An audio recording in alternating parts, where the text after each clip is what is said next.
بسم اللہ الرحمن الرحیم۔ آج جماعت ہشتم یعنی 8ویں کی اردو کی کتاب کا پہلا جو سبق ہے وہ ہے حمد باری تعالیٰ۔ تو حمد ایسی نظم کو کہتے ہیں جس میں اللہ تبارک و تعالیٰ کی تعریف بیان کی جائے، ایسے اشعار جن میں اللہ پاک کی تعریف بیان کی جائے اس کو حمد کہتے ہیں۔ یعنی شعروں میں جب اللہ کی تعریف بیان کی جائے گی تو وہ حمد کہلائے گی۔ تو اشعار کو دیکھتے ہیں۔ یہ زمین یہ فلک ان سے آگے تلک، جتنی دنیائیں ہیں سب میں تیری جھلک، سب سے لیکن جدا اے خدا اے خدا۔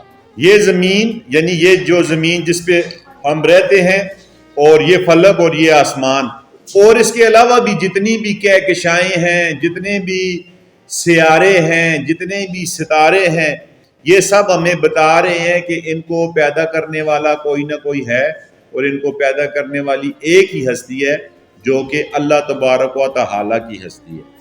اور اے اللہ پاک تو سب سے جدا ہے، تو سب کا خدا ہے۔ ہر سحر پھوٹتی ہے نئے رنگ سے، سبزہ و گل کھلیں سینہ سنگ سے، گونجتا ہے جہاں تیرے آہنگ سے۔ ہر سحر ہر صبح پھوٹتی ہے، نکلتی ہے نئے رنگ سے، نئے طرز سے، نئے طریقے سے۔ ہر صبح اپنے اندر نئی بات لیے ہوئے ہوتی ہے۔ سبزہ و گل کھلیں، یہ جو سبزہ نکلتا ہے، یہ جو پھول لگتے ہیں، یہ کہاں سے؟ سینہ سنگ سے، پتھر کے اندر سے بھی یہ نکلتے ہیں، سینہ سنگ سے بھی یہ پیدا ہوتے ہیں اگر اللہ پاک چاہے تو۔ گونجتا ہے جہاں، یہ ساری دنیا میں ایک نام گونج رہا ہے، اور وہ نام کیا ہے؟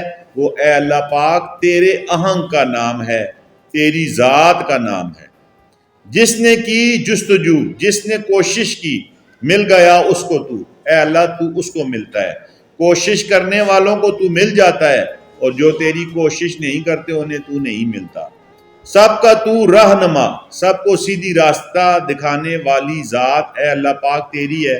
تو نے اپنے برگزیدہ بزرگ پیغمبروں کو بھیجا جنہوں نے بنی نوع انسان کو سیدھا راستہ دکھایا، اور ان کو تعلیم دینے والی ذات اے اللہ پاک تیری تھی۔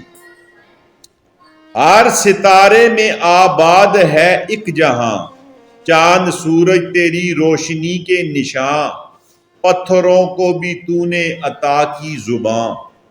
ہر ستارے میں آباد ہے ایک جہاں، ہر ستارہ اپنے اندر ایک دنیا لیے ہوئے ہے۔ یہ ستاروں کا بھی ایک جرمٹ ہے، کہکشائیں ہیں جن کے اندر کروڑوں ستارے ہیں، اور یہ ستارے کس نے پیدا کیے؟ اللہ پاک نے۔ اور ان کہکشاؤں کے اپنے سورج ہیں۔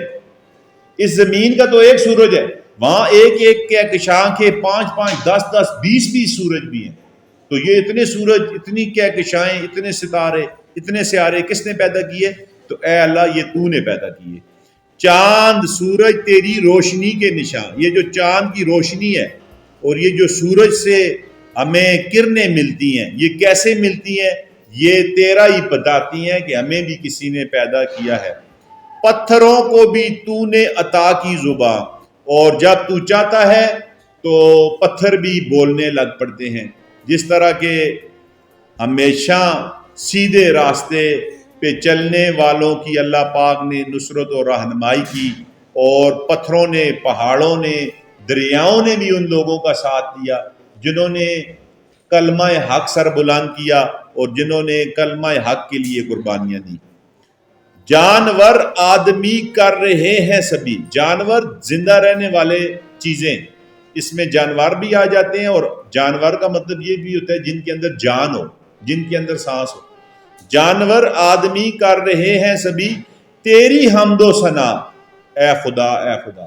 یہ سارے جانور، یہ سارے چرند پرند درند، یہ ساری آبی مخلوقات، یہ ساری ہوائی مخلوقات، یہ ساری زمینی مخلوقات اے اللہ پاک صرف تیری ہی حمد و ثنا بیان کرتی ہیں۔ نور ہی نور بکھرا ہے کالک نہیں، دوسرا کوئی حد گمان تک نہیں، تیری وحدانیت میں کوئی شک نہیں۔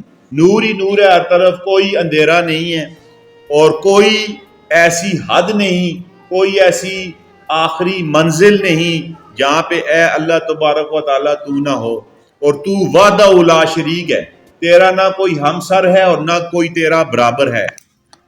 لاکھ ہوں صورتیں ایک ہی رنگ میں، تو ہے جلوہ نما اے خدا اے خدا، یعنی کہ لاکھوں صورتیں بھی ہوں، لاکھوں شکلیں بھی ہوں، لیکن اس ساری چیزوں میں جو سب سے عیاں نظر آئے گی وہ اے اللہ تبارک و تعالیٰ تیری ذات ہے۔ تو ان سب چیزوں میں جلوہ نما ہے، صورتیں جتنی بھی ہوں، شکلیں جتنی بھی ہوں، رنگ جتنے بھی ہوں، ان سب میں تیری جھلک دکھائی دیتی ہے کہ کوئی ذات ہے جس نے یہ بنایا ہے، اور وہ ذات اللہ تبارک و تعالیٰ کی ذات ہے۔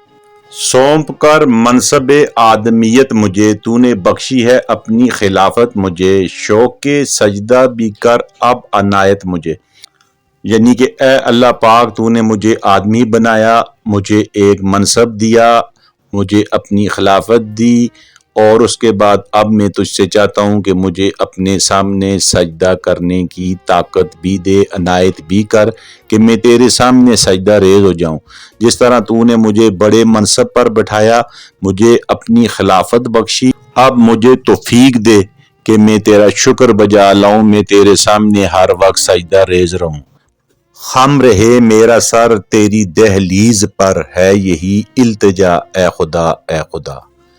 خم رہے نیچے رہے میرا سر، میری پیشانی، تیری دہلیز پر، تیری چوکٹ پر، ہے یہی التجا، میری یہی خواہش ہے اے خدا اے خدا۔ تو یہاں پہ آ کے یہ حمد ختم ہو جاتی ہے۔ اس کے شاعر ہیں مظفر وارثی، جو پاکستان کے انتہائی مشہور و معروف شاعر ہیں۔ ان کا حمدیہ اور نعتیہ کلام پورے پاکستان بلکہ پوری دنیا میں انتہائی پسند کیا جاتا ہے، اور انتہائی پائے کے شاعر ہیں۔ تو اس طرح ہماری ہم جو ہے یہ پائے تکمیل کو پہنچی، اپنی خصوصی دعا میں یاد رکھیے گا۔ والسلام۔